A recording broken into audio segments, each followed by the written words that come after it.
मी पंकज एनगंटीवार मला माझी पत्नी डिलिव्हरीचा पिरियड होता। सायंकाळी आम्ही 6 वाजता इथे आलो होतो 6:50ला। बट झालं कसं की माझी पत्नी ॲटोमध्ये डिलिव्हरी झाली कुठं जयंत टाकी चौकामध्ये। तिथं आल्यानंतर माझी ताई आशा वर्कर आहे, परंतु ह्या सरकारी दवाखान्यात आल्यानंतर मला असं माहीत झालं जेव्हा इथंच डिलिव्हरी झाल्यानंतर नाड न कापण्यात आली आणि माझी ताई गेली की हे नाड कापासाठी नाही का त्या जे मॅडम लोक राहतात त्यांना बोलवले, ते आले नाही। 10-15 मिनटं लावले। नंतर पुन्हा आल्यानंतर असं झालं की माझ्या मुलाला घेऊन गेले अंदर आणि माझी पत्नी त्या ॲटोमध्येच नाही का होती। त्याच्यामुळं मला असं वाटते की ह्या सरकारी दवाखान्यामध्ये काम काही बरोबर होत नाही। आता समजा मी आहे ना गव्हर्नमेंटमध्ये जात होतो, तरी पण गव्हर्नमेंटचे दवाखाने आज बंद होते सायंकाळी।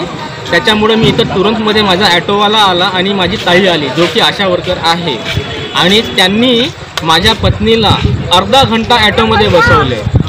जो की डिलिव्हरी झालेल्या बाईला अर्धा घंटा ॲटोमध्ये बसवणं हे काही खरं नाही आहे। आणि नंतर पुन्हा मुजुरी करत आहे की तुम्ही असं केले का, तसं केले का, का केले का, पहिलेच काऊन नाही आणले। हे मुजुरी करण्यापेक्षा की पेशंटला लवकर नेणं त्यांचं काम होतं। जसं पेशंट आला त्यावेळेस त्यांचं काम होतं की लवकरात लवकर त्यांना ट्रीटमेंट करणं किंवा बसवणं, हे काही झालेलं नाही आहे।